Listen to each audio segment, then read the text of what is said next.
마블의 새로운 시대가 열렸습니다. 페이지 4 소속 영화들의 개봉일과 부제들이 공개됐죠. 이 장면만으로도 죽어있던 마블 뽕이 와라락 살아나신 분들이 많을 겁니다. 공개된 부제 그리고 지금까지 나온 정보들을 모아 페이지 4 소속 영화들의 내용을 추측해봤습니다. 제목에 숨겨진 큰 그림 한번 살펴볼까요?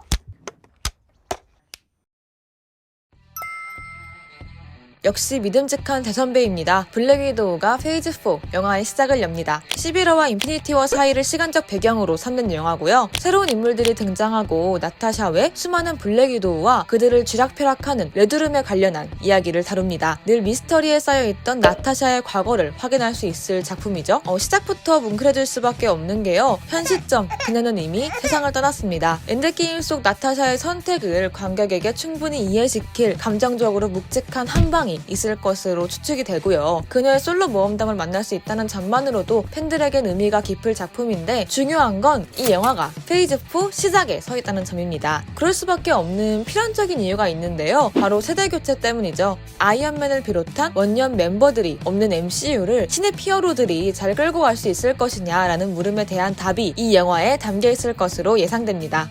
2대 블랙 위도우가 된다고는 이야기하지 않았지만 그녀의 빈 자리를 채워줄 것으로 예상되는 옐레나 벨로바, 이 자매들의 바통 터치가 안정적으로 이뤄지며 MCU 내의 전체적인 세대 교체의 기반을 탄탄히 다져주지 않을까요? 그런 의미에서 정말 막중한 책임감을 지닌 영화입니다. 예고편 반응이 썩 좋진 않지만 양조위의 이름만으로도 볼 이유가 충분한 샹치와 텐 링즈의 전설. 어쩐지 주인공 샹치의 이름보단 아이언맨에서부터 존재감을 뽐내왔던 텐 링즈에 더 눈길이 가죠. 예고편에 따르면 주인공 샹치와 빌런 만다린은 애증의 부자관계입니다. 아버지의 밑에 있다간 범죄자밖에 되지 못하겠다라는 생각에 집을 나왔지만 다시 아버지의 부름을 받고 텐 링즈에 소환되는 샹치의 히어로 각성기를 담을 예정이죠. 여기서 텐 링즈의 전설이 무엇이냐 하면 많은 이들은 이번 작품에서 텐 링즈의 과거가 밝혀질 것으로 추측하고 있습니다. 아이언맨에서 그리고 앤트맨에서 야금야금 언급되었던 전설의 조직 텐 링즈의 실체가 드디어 공개되는 거죠. 고대 풍경으로 보이는 장면이 나온 것으로 보아 과거에서부터 전해지는 어떤 신비한 전설이 등장할 것 같기도 하고요. 어쩌면 텐 링즈의 전설이라는 게 만다린이 소유 중인 텐 링즈, 양조위가 착용 중인 10개의 팔찌에 대한 소개일 수도 있습니다. 원작 속 만다린은 초능력을 사용할 수 있는 10개의 반지를 가지고 있는데요. 이번 영화에선 양조위의 팔목에서 파란 빛을 내는 팔찌가 그 역할을 대신할 예정입니다. 제작 당시에는 만다린이 이 텐 링즈를 건 토너먼트를 진행하고 샹치가 이에 참여해 온갖 능력을 지닌 상대들과 대결을 펼친다는 스토리 루머가 퍼진 적이 있는데요. 토너먼트 장면이 예고편에 등장하며 이 스토리에 힘이 실렸습니다. 이렇게 된다면 과거부터 텐 링즈를 노렸던 여러 조직들이 막 도전하고 샹치가 다 때려 부수고 그런 내용이지 않을까. 그리고 텐 링즈의 전설을 볼 수 있는 또 하나의 유력 후보가 있는데요. 바로 이 용입니다. 샹치 관련 레고 피규어 상품으로 먼저 관객을 만난 이 친구의 이름은 위대한 수호자, 약간 전설의 냄새가 나죠. 실제로 만다린과 관련된 캐릭터 중에는 용괴수 핀판풍이라는 캐릭터가 있어요. 만다린 이전에 텐 링즈를 소유했던 캐릭터가 바로 이 핀판풍이었고요. 샹치의 절친 아이언 피스트의 힘의 원천이 되어준 용 샤오라오도 모티브가 된 캐릭터 중에 하나로 언급되고 있습니다. 샹치가 이 모든 것을 딛고 어떤 히어로로 성장할지 저는 조금 기대를 하고 있습니다. 왜냐면 전 김신의 편의점의 짱팬이니까요. 다음 타자, 한국인이 가장 기대하는 MCU 영화가 아닐까요? 이터널스입니다. 우주의 가장 오래된 존재, 셀레스티얼들이 인간의 유전자를 변형시켜 만든 초인류, 이터널스의 이야기를 다룬 첫 번째 영화죠. 이터널들은 수세기 동안 지구에 숨어 살며 인간의 문명을 형성한 불멸의 존재들입니다. 이터널스는 그들이 지닌 방대한 역사만큼이나 다양한 과제를 안고 있는 영화예요. 고대부터 시작된 이들의 기원을 소개해야 되고요. 마동석을 비롯한 여러 명의 주요 배역들을 소개를 해야 합니다. 이들이 악의 세력 데비안츠에게 맞서며 MCU의 타임라인에 자연스럽게 녹아드는 부분까지 소화를 해야 하죠. 걱정할 필요가 전혀 없는 게요. 올해 최고의 감독으로 인정받은 노매드랜드의 클로이 자오가 이터널스의 메가폰을 잡았습니다. I just really wanted to make a Marvel movie for so long. 그녀는 지난 10년 동안 마블의 팬이었고 직접 스튜디오에 영화를 연출하고 싶다 이야기를 해서 이터널스의 감독이 되었다고 해요. 클로이 자오는 이터널들의 여정을 통해 인간이 된다는 것이 어떤 걸 의미하는지 알 수 있을 것이다 라는 말로 이 영화를 설명했는데요. 노매드랜드를 보신 분들이라면 이 말만 들어도 이 감독이 마블에서 어떤 영화를 뽑아냈겠다 어렴풋이 추측하실 수 있을 거예요. 클로이 자오는 그간 고단한 위기에 부딪히지만 희망을 잃지 않는 소외된 자들의 이야기를 다뤄왔는데요. 인종, 성별, 나이는 물론 장애와 비장애의 경계까지 허물고 모두에게 슈퍼히어로 슈트를 입힌 첫 히어로 영화라는 점, 저는 이 부분만으로도 충분히 의미 있는 히어로 무비라고 생각합니다. 마블 공장이 가장 잘 찍어내는 오락 영화의 범주를 벗어난 전혀 다른 레벨의 휴머니티? 약간의 숭고한 히어로 영화가 나오지 않았을까. 네, 너무 같나요? 네. 재미있는 점이 있다면 발표된 공개일이 국내엔 10월, 북미는 11월이에요. 우리 마동석 버프 타고 최초 공개 가는 걸까요? 10월이 빨리 왔으면 좋겠습니다. 홈커밍, Far From Home. 그 다음은 No Way Home입니다. 집을 멀리 떠나더니 집에 돌아올 길이 없어졌어요.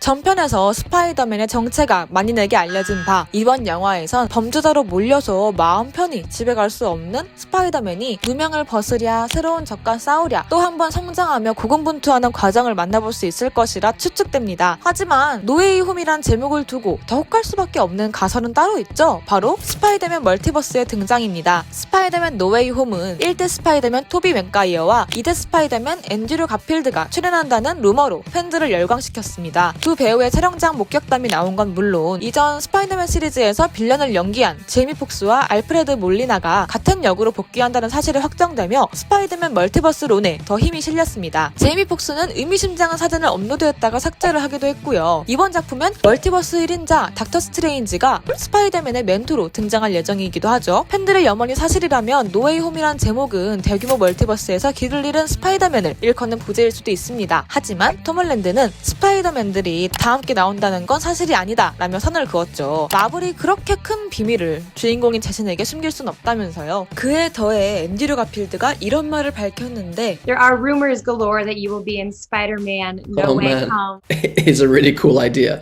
And again, I haven't received a phone call, but you know.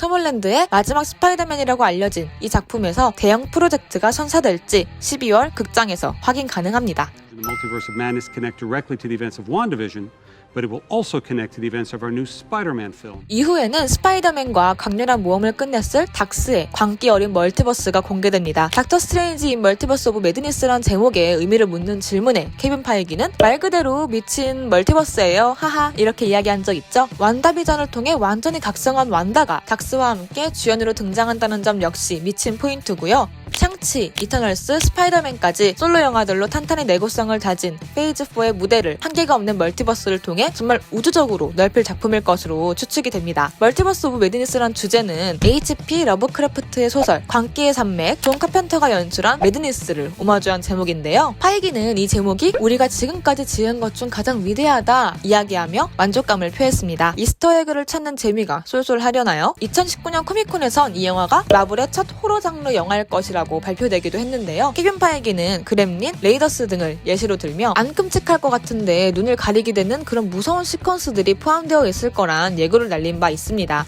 이 작품의 빌런은 나이트메어예요. 꿈꾸는 동안의 두려움으로부터 힘을 얻는 캐릭터인데요. 그 악몽의 비주얼, 이블데드, 드래그 미트웰의 샘 레이미가 어떻게 구현했을지도 호러 팬들에겐 기대가 되는 포인트일 것 같습니다. 나이트메어 역엔 에바 그린의 캐스팅 소식이 전해진 바 있으나 에바 그린 본인이 직접 아니라고 부인했고요. 그를 연기할 배우는 아직 공개되지 않은 상태입니다. There's only one person who could play that role. Please welcome to the stage Natalie Portman. 페이즈 4의 어벤져스 스케일을 담당할 작품 바로 토르 러브 앤 썬더가 아닐까 싶습니다. 토르의 친구들과 가오갤 친구들이 다 함께 등장하고요. 제인 포스터 역의 나탈리 포트만이 복귀했습니다. Sorry to hear that Jane dumped you. She didn't dump me, though.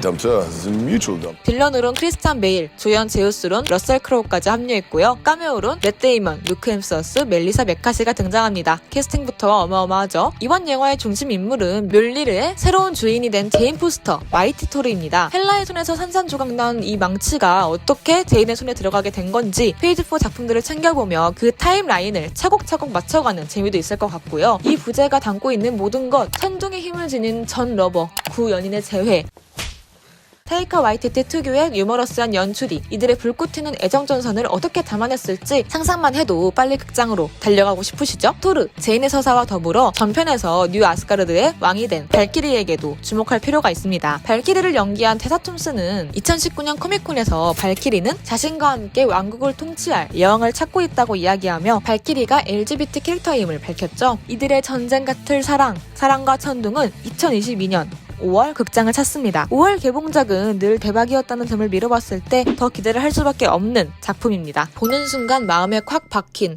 부제를 지닌 영화도 있었죠. 블랙팬서 와칸다 포에버입니다. 블랙팬서는 히어로 영화 최초로 아카데미 시상식 작품상 등에 노미네이트 됐고 흥행면에선 신드롬적인 결과를 기록했던 작품이라 그 속편을 더 기대할 수밖에 없었는데요. 체드윅 보스만이 갑작스럽게 세상을 떠나며 많은 이들이 충격과 슬픔에 빠졌습니다. 그의 빈자리를 어떻게 채울 것인지 묻는 질문에 케빈 파이기는 보스만은 CG로 부활하지 않을 것이며 블랙팬서의 재캐스팅은 없을 것이라고 못을 박았죠. 블랙팬서에 이어 속편의 메가폰을 잡은 라이언 쿠글러 감독은 보스만이 숨을 거둔 후 속편의 내용을 다시 리뉴얼하기 시작했습니다. 그렇기 때문에 블랙팬서 와칸다 포에버에 대해 알려진 정보는 극히 적은 편인데요. 우리 마음에 영원히 기억될 체드윅 보스만, 루피타 뇽은 블랙팬서 가족 모두가 그의 부재를 느끼고 있고 속편은 그 상실감을 감싸는 영화가 될 것이라고 밝혔습니다. 파이기는 속편에서 와칸다에 영감을 불어넣을 신화, 그 특별한 서브컬처에 대해 더 깊게 탐구할 것이라고 전했죠. 블랙팬서로서 체드윅 보스만이 남긴 것들에 대한 존경과 경의가 가득 담겨있을 와칸다 포에버. 심플하지만 마음을 울리는 이 제목만으로도 그에 대한 마블의 사랑을 느낄 수 있습니다.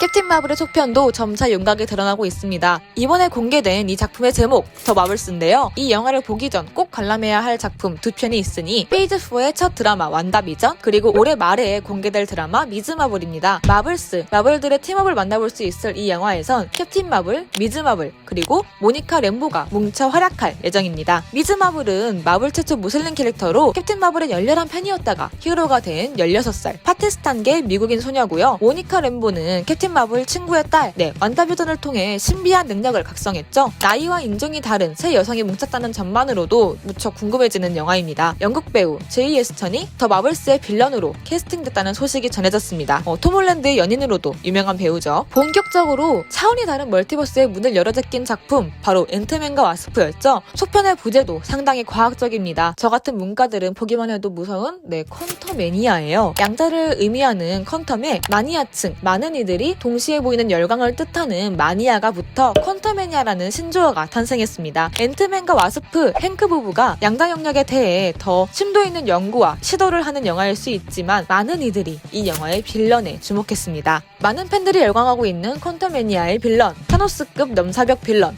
정복자 캉인데요. 시간여행 능력을 지닌 정복자 캉은 미래에서 만든 초특급 슈트를 입고요. 목숨을 잃을 위기에 처하면 막 과거로 가서 다시 살아 돌아오고 그런 우주급 스케일의 힘과 지성을 지닌 빌런이라고 해요. 시간대를 오가는 능력이 있는 캐릭터라서 그 양자 영역 속 시간의 흐름에 영향을 받지 않는 이 영역에 있어서는 앤트맨의 수를 훤히 꿰뚫어볼 빌런으로 추측이 되는데요. 이미 로키에 등장할 시간 관리기관 TVA의 건물에서 그의 동상이 발견된 바 아마 페이지 4의 작품들에 야금야금 등장하다 마지막에 힘을 쓸 핵심 빌런은 정복자 캉이 아니겠냐는 추측도 나오고 있는 상황입니다. 배우 조나단 메이저스가 정복자 캉을 연기하고요. 이들의 모험담은 릭앤모티의 각본가 제프 러브네스의 손에서 탄생했습니다. 릭앤모티를 보신 분들이라면 아시겠죠?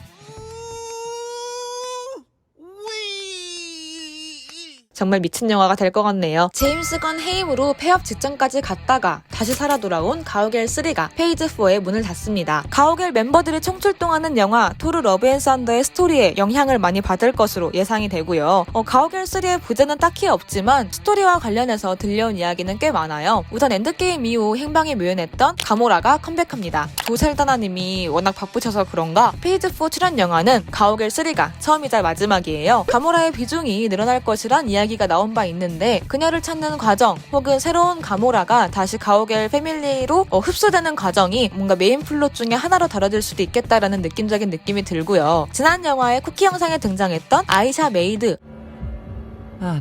마담 워록이 메인 빌런으로 등장할 수도 있겠다라는 팬들의 추측도 있는 상황입니다. 가장 신빙성이 있는 정보는 제임스 건이 작년 4월에 직접 밝힌 뭔가 스포성 발언이에요. 제임스 건 감독은 가오갤 3에서 기존 멤버 중 누군가가 죽을지도 모르며 로켓의 비중이 클 것이라고 밝혔습니다. 이 말에 많은 팬들은 로켓이 이번 영화에서 생을 마감하는 것이 아니냐라는 뇌피셜을 내놓기도 했습니다. 멤버들 모두가 가족의 죽음을 겪었는데 로켓만 너무 얌전한 삶을 살았다는 거죠. 늘 엔딩에서 눈물 광광 뽑아냈던 제임스 건 감독이 이번엔 어떤 감동 코드로 관객에게 깊은 여운을 남길지 기대할 수밖에 없습니다. We're all part of one big family. 아마 우리 모두는 빅패밀리의 일부라는 스탠리의 말을 완전히 끌어안는 영화가 되지 않을까요? 늘 우리의 기대를 훌쩍 뛰어넘는 결과물을 선보였던 마블 스튜디오. 영화 한 편 한 편이 기깔나는 걸 넘어서 뭔가 유니버스가 형성되었을 때 그런 균형감을 유지하고 그 조화로움으로부터 어떤 안정감, 든든함을 느낄 수 있다는 건 정말 MCU가 독보적으로 이뤄낸 가치죠. 그 연대가 만든 거대한 세계관을 동시기에 즐길 수 있다는 건 역시 관객으로서 큰 행운인 것 같습니다. 단순한 오락 그리고 액션 블록버스터로서의 정체성을 넘어서 슈퍼히어로 영화의 스펙트럼을 넓혀 갈 마블 스튜디오의 도전을 앞으로도 쭉 기대해 보겠습니다. 네, 오늘 제가 준비한 정보는 여기까지입니다. 시청해주신 분들, 구독자분들 모두 감사드리고요. 저는 다음에 또 다른 영화 이야기로 찾아오겠습니다. 감사합니다.